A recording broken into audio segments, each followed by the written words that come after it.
Gujarat council on science and technology, department of science and technology, government of Gujarat દ્વારા આ ફેબ્રુઆરી આખો માસ છે ને એ રાષ્ટ્રીય વિજ્ઞાન દિવસની શ્રેણીબદ્ધ કાર્યક્રમો યોજી રહ્યું છે આખા રાજ્યમાં. વિદ્યાર્થીઓમાં અભિરુચિ કેળવાય, વિદ્યાર્થીઓ પોતાનું ઇનોવેશન છે એ વિજ્ઞાનના સથવારે પોતાની પ્રતિભાને બહાર લાવે એટલા માટેનું આ એક સેન્ટર છે કે જે સેન્ટરમાં કલા, સંસ્કૃતિ, જ્ઞાન અને વિજ્ઞાન એક જ કેમ્પસમાં પ્રાપ્ત થાય એવું અમરેલી જિલ્લાનું એક બહુ મહત્વનું આ સેન્ટર છે જેમાં તમે આજે આવ્યા છો. તમારું બધાનું સ્વાગત છે. અહીંયા આ જે ટેકનોલોજીનું જીવનમાં શું મહત્વ છે?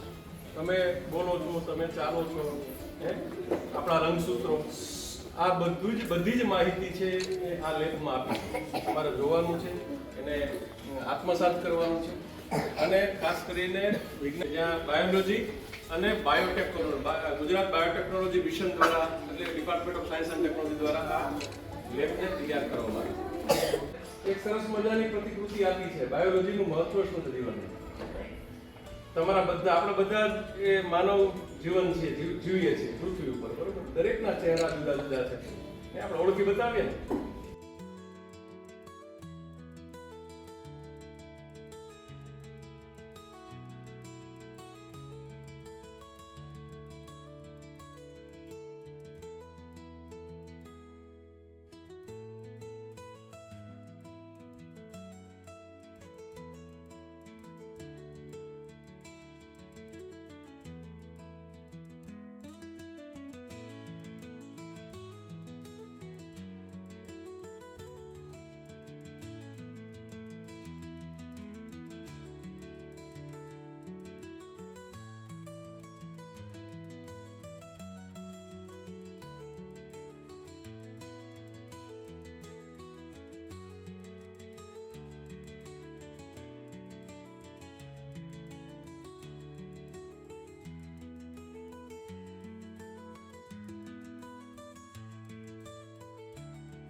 રાષ્ટ્રીય ઇનોવેશન દિવસ છે તો એને ઉજવણીના ભાગ સ્વરૂપે, રાષ્ટ્રીય વિજ્ઞાન દિવસની ઉજવણીના ભાગ સ્વરૂપે વિવિધ કાર્યક્રમોમાં તમારી અભિરુચિ કેળવવાની વિજ્ઞાન પ્રત્યે, બરોબર? એટલે તમને બધાને જે કોઈ લઈને અહીંયા પ્રાધ્યાપક્ષીઓ આવ્યા છે એમનો પણ જિલ્લા લોક વિજ્ઞાન કેન્દ્ર, બાલભવન, બાલ સંગ્રહાલય, ગુજકોર્સ, department of science and technology વતી આપ બધાનું સ્વાગત કરું છું.